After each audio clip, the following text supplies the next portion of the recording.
Click here to subscribe our channel and do not forget to press the bell icon to get regular updates of our videos. Hello friends, good evening to all of you. I am back with another video on sociology optional subject for UPSC CSE mains examination. This video we are going to see the topic of industrial class structure under the social class in India. So friend, please do these fears, share as much as possible so that more and more people will get benefited. Comment and like the video and ask any doubt if you have. And now you can also follow us on FB page, that is facebook.com/Unorthodox Academy. So friend, as you know that we are covering slot 3, that is derivation, caste and class. In paper 1 we have finished reservation and mobility, and paper 2 we are presently covering the social classes in India, and its first topic is covered, that is agrarian class structure. And in this video we are going to cover the industrial class structure. So first, before starting industrial class structure, I would like to tell you something, that before colonial rule, organized industrial setup was absent in India. So basically at that time, as you know that before colonial period, or when before the Britishers came to India, there were the kharkhanas, but they are basically maintained or run by the nobles. So that's why we can say that at that time there is no class structure in the Indian society. So basically industrial class structure takes place during the British period, and during British period in cities a new industrial and mercantile middle class came into being. So basically there also emerged a new bureaucratic administrative class. So basically after independence, industrial class took a new shapes, and the effect of industrialization have been said as the percentage of workers engaged in agriculture has come down, while that of workers engaged in industrial activities has gone up, and the process of social mobility has accelerated. So why the social mobility is accelerated? Because as you know that the urban society is basically based on class, and a class structure, or basically a class stratification of society, in class structure stratification of society, the social mobility is very easy, and it is basically known as open system. So the social mobility is accelerated due to this, and the trade unions have organized industrial workers to fight for their rights. And since industrial workers maintain continued and close and relationship with their kin groups and caste, so that's why caste stratification has an effect over the class character. So basically then Morris has referred to two viewpoints regarding the behavior pattern of the industrial labor. So the one view is the labor being short in industry. Employers has to scramble for their workforce and make all sorts of concessions which weaken their hold on workers, and the workers frequently return to their villages to which they were very much attached. So the other view talks of surplus of labor available, so villages for the urban employment, and because of easily availability the employers abused the workers unmercifully, and since working conditions in the factories were intolerable, the labor was forced to go back to their villages. Thus in both the views it was held that workers retained their links with villages, which limited the supply of labor for industrial development. So as a consequence, proletarian type of behavior did not develop.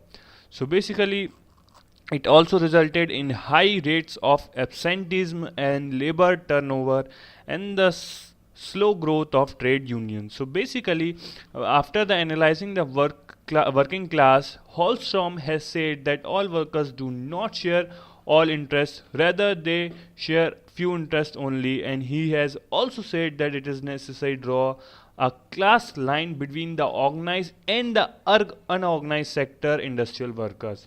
Then P.C. Joshi in 1976 also has said that organized and unorganized sector industrial workers are two classes with different and conflicting interests. And so basically, and this can be explained on the basis of difference in the four factors. The first factor is wages. They have different wages, different working conditions, security and social worlds. Basically, when we see during colonial period, it has been realized that the cheap raw material and human resources and vast market encourage some of the Western investors to start their industries, and as this trend progress, The cities or the port towns like Calcutta, Mumbai, Madras, Ahmedabad, Kanpur, etc. were emerged as the industrial cities. So basically, the initial industrialization led to the emergence of two classes in industrial society. So here we are basically talking about classes. So always remember the difference between caste and class that I have already taught you in the last video. So basically, the two classes that were emerged were industrialist or investor, we can say the capitalists, and the second were the industrial workers. So but as you know that the size and volume of the industries increase, the class structure become more complex from 2 tier to 3 tier, especially after Swadeshi movement. Rapid industrialization took place in India because of the increase in demand, and in 1920 the industrial growth rate of India was higher than the Germany. So obviously the impact of industrialization can be seen on industrial class structure, which has started becoming more complex. So basically during the British period and especially in pre-independence decade, three industrial classes can be identified, and these were the first, the upper class, which consists of investors, capitalists, entrepreneurs, and industrialists, whereas the second class is middle class, that is they basically involve managerials and technical expert, professional, bankers, lawyers, etc. And the lower class, which involve basically unskilled and semi-skilled village earner, or basically they are daily employer. They are the daily employer who get daily wages.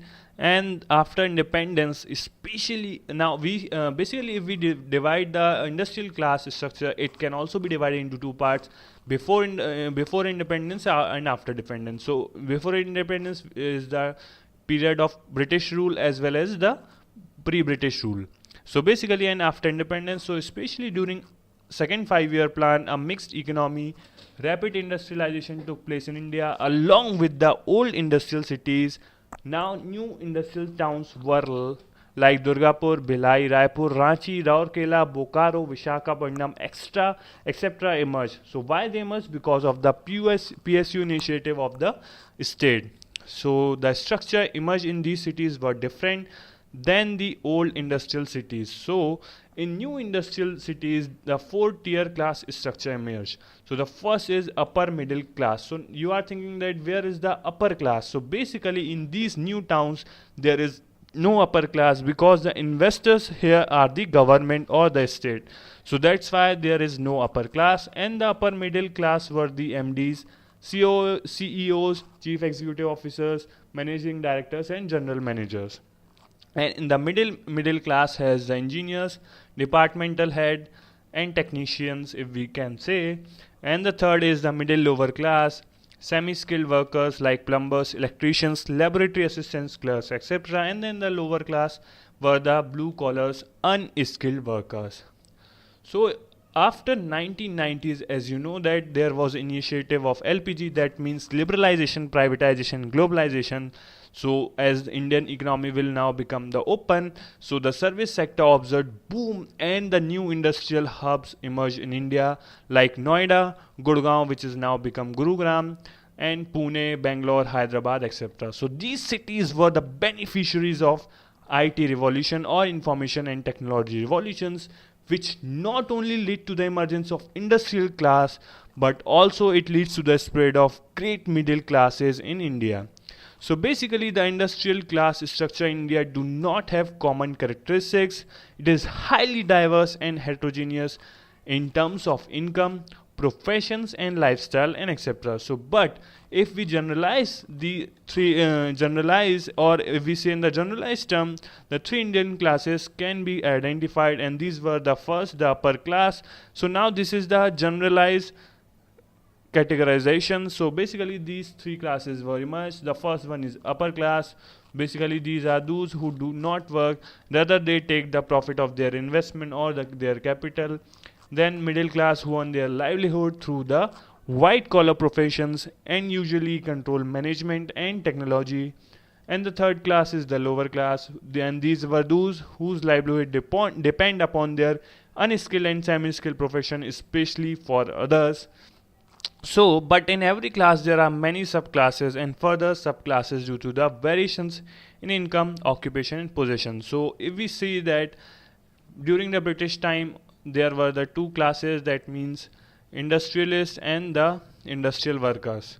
So but after independence and after basically LPG, there were a new class emerged which is known as middle class in India, which we see in detail in the next video or the next topic, that is the middle classes in India. So thank you guys for listening me and watching this video.